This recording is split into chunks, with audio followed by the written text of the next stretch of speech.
Ty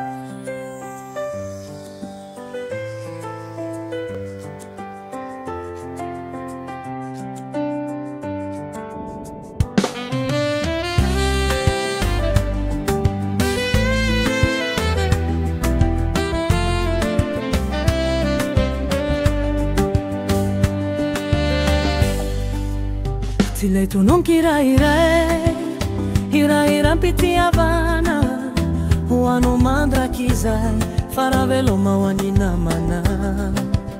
Ty letonong kirairay, hirairam pitiavana, ho anao mandraky izay, faraveloma ho any namana.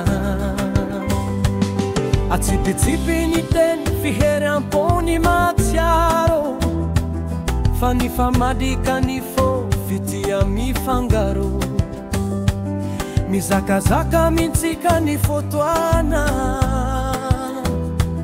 ny tsara toy ny nofy mandalo miserana fona, fa raha lasa lalinata migneritreritrô zade ny tomana, satria enoko ny alahelo ny tany.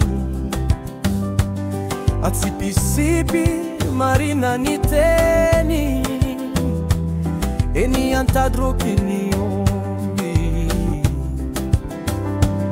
atsipitsipi ny tomany eny antsoroky ny tiana, fa raha tsy any valinteny de tsy misy ny faniriana. Ty letonao kirairay bitsibitsiky ny alahelonay, fa raha veloma ho any namana, fa itsikitsiky ny fitiavana.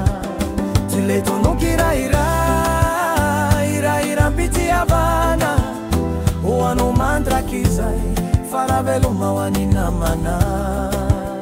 Ty letonao kirairay, irairam pitiavana, ho anao mandraky izay, fa raha veloma ho any namana.